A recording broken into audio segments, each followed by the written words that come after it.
Comrades, members of the various SA governments, dear participants in the first sleep of SA heads of state, good morning. It was a great pleasure and an honor to be here today. A blessed date, a memorable date, July 6, 2024, here in Niamey. First of all, let us give thanks to God who made this day possible. We thank Him for everything He has done for us until today, and everything He will do for the people of the AES. Please allow me also to pay tribute to the Nigerian people, these people who have suffered so much since the advent of the CNSP, and who continue to remain standing. Thank you to the Nigerians who gave us a warm welcome yesterday when we set foot on the soil of our homeland here. You are more than friends, you are more than neighbors, you are our brothers, you are our sisters. Because fraternity goes beyond friendship or neighborhood. We have the same blood flowing through our veins. In our veins runs the blood of these valiant warriors who fought and who reserved these lands that we call Mali, Burkina, and Niger.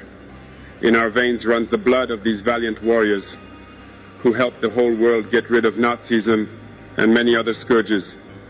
In our veins runs the blood of these valiant warriors who were deported from Africa to Europe, America, Asia, or whatever, and who helped build these states during slavery. In our veins flows the blood of worthy men, of robust men, of capable men. And for this, let us be proud and thank you for being a national of the AES. Africa, this continent which has suffered so much and which continues to suffer because of the imperialists. These imperialists have only one cliché in mind: Africa is the empire of slaves. This is how they see Africa. For them, Africans belong to them. Our land belongs to them. Our basements belong to them. They have never been able to change software until today. It's deplorable. But how does he do it? It is unfortunately since the 1960s that these 6,000 acres of independence were given to Africa. They just placed local valleys at the head, according to them, of their sub-prefecture to be able to continue to supply them. These local valleys that we are going to describe today as living room slaves have no other guide than to seek to live like the master, to satisfy the master, and to do everything that the master dictates. They steal, they plunder our states, take everything to the master, and their wealth is kept with the master. They do everything to live like their master and always satisfy him. When the master commands, they execute. Do you know who these parlor slaves are? We will explain to you what it is. These are individuals who have no dignity, who have no morals, who have no personality. But the slave master always knew how to identify these individuals. They are always ready to betray their brother to satisfy the master. They have betrayed us since independence, and others continue to betray us until today for the benefit of their master. These individuals always continue against all odds to plunder Africa, to help the master to plunder Africa. They like to say it every year. In their economic survey, Burkina is the poorest country, Mali is the poorest country, Niger is the poorest country. We are ranked among the last. All right, if we are as poor as they say, but when the time came to take responsibility, we asked these masters to leave the place. Why don't they want to leave? Because we take the case of Niger. For more than 40 years, certain countries have exploited uranium to produce energy at home. From Ottawa to Paris, the streets are illuminated. It's light. But in Niger, it's darkness. Security that served us. When you go to our states, our soils are drilled all over to search for precious metals such as gold. But often, there is not even the slightest accessible road to reach areas where they exploit some basic social services.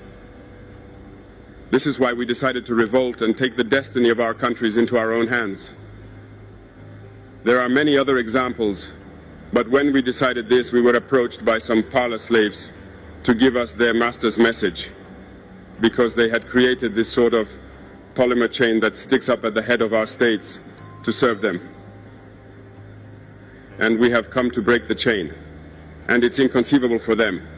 They therefore approached us and asked us to join the ranks to form part of the elite who must lead Africa because they have a trained and formatted elite who must follow, who are embedded in this chain. We refused to join their ranks, and from then on, hostilities began.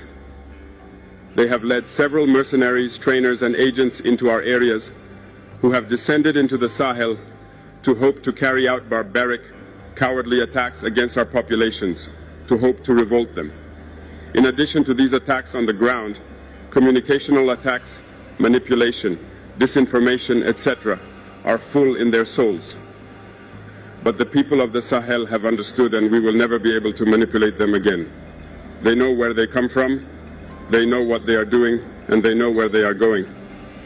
We are not going to allow this anymore. People are awake, and people are fighting today, not for ourselves, but for generations to come. And thank you all for the fight that is being fought. It never makes us cry. We are not going to tremble. We will face. We will fight for real independence, for our freedom. Because to scare the people of the AES, these individuals only have 3 terms in their mouths: democracy, freedom, human rights. Of course, their local values are only elected in a democratic process, free and transparent to, according to them, their values. What could be more normal that people want to impose this on us because they are the ones who make the rules, all right? We decided to take responsibility for ourselves. This is why on May 26, 2023, when Niger decided to turn the page, the slaves of Salon and their masters mounted the high horse. They put their local values forward and decided to wage war against the Nigerian people. We therefore said, whoever dares to attack Niger, we will face, because we will wage a merciless war until the last drop of blood for anyone who dares to attack our states. This word, this decision that we had yesterday, is relevant today and will be relevant tomorrow and forever. Thus, the AES was born on September 16, 2023, in a mutual defense architecture. But we found it necessary to extend and enlarge the AES architecture. What brings us together today must allow us to move into other areas in addition to defense, notably finance and the economy, infrastructure, health, education. Anyway, so on. I therefore hope that this moment will be a story for us that we will write for the AES, but especially for Africa and for the whole world. May God enlighten each and every one of us. May God inspire us in these tasks entrusted to us, and above all that, when we carry out all our work, may we have only one thing in mind: the supreme interest of our populations. On this, we pray once again to the good God that He accompanies us all in our various tasks, that He protects our fighters who, thanks to them, allow us to sit here and exchange around the future of our states. So be grateful once again, Nigerian people. Be united and united. People of the AES, thanks.